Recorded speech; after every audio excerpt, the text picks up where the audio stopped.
मी या कॉलनीमध्ये जवळपास 9-10 पासून राहायला आलेली आहे आणि त्यावेळेसपासून अतिशय रोडाची बिकट परिस्थिती होती. खूप असे खड्डे होते, घराच्या बाहेर सुद्धा आम्हाला पाय टाकणं अवघड होतं. माझे सुद्धा छोटे छोटे लहान लेकरं होते बालवाडीला, तेव्हा आम्हाला इथं रोडला लेकरांना आणून सोडणं सुद्धा महिलांना खूप अवघड होत होतं. आणि आज सुद्धा काही परिस्थिती बिघडली नाही.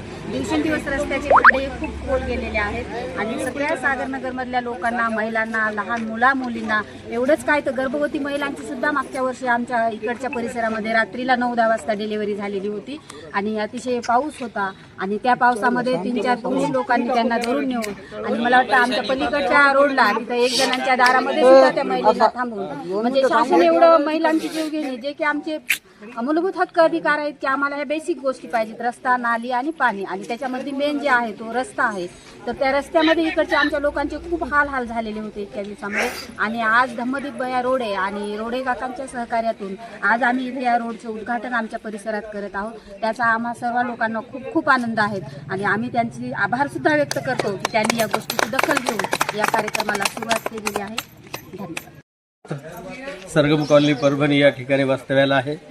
आमच्या या परिसरामध्ये जे काही समजा जेवढ्या काही दुरावस्था असतील ते खरं म्हणजे या भागामध्ये झालेले आहेत आणि त्याच्यातून बाहेर काढण्याचा प्रयत्न या ठिकाणी धम्मदीप रोड करत आहे.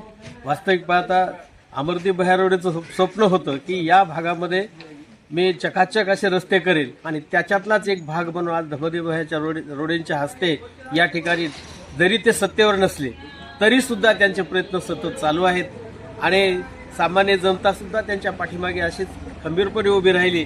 भविष्यामध्ये सुद्धा त्यांच्या पाठीमागे ते उभे राहणार आहेत आणि सर्वजण त्यांच्या कार्याने आमच्या शुभेच्छा. धन्यवाद.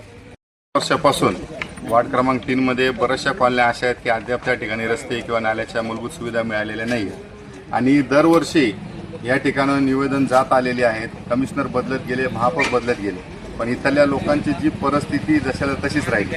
मी स्वतः पाहिलेले, माझ्या वडिलांनी पाहिलेले, हे सगळं कुटुंब, हे सगळ्या माता भगिनी, हे सगळे अबालवृद्ध, हे माझ्या घरातील माणसं आहेत.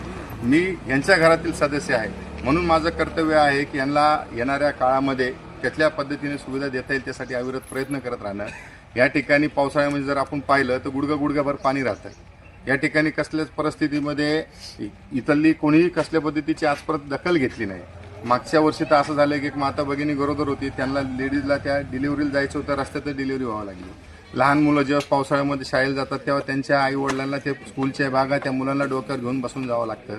वयस्कर जे मंडळी आहेत त्यांना चालता येत नाही, बरेचसे जण पडले मागं. म्हणजे हे कुठपर्यंत असं होणार आहे आणि कुठेतरी आपण एक माझं कर्तव्य म्हणून ज्याप्रमाणे आतापर्यंत करत आलो, आम्हाला भैयांचं जे स्वप्न होतं की बाबा आपला हा समाज आहे, आपला हा वार्ड आहे आणि हा फक्त राजकारणाचा विषय म्हणून नाही आहे, इलेक्शन पुरता हा विषय नाही आहे.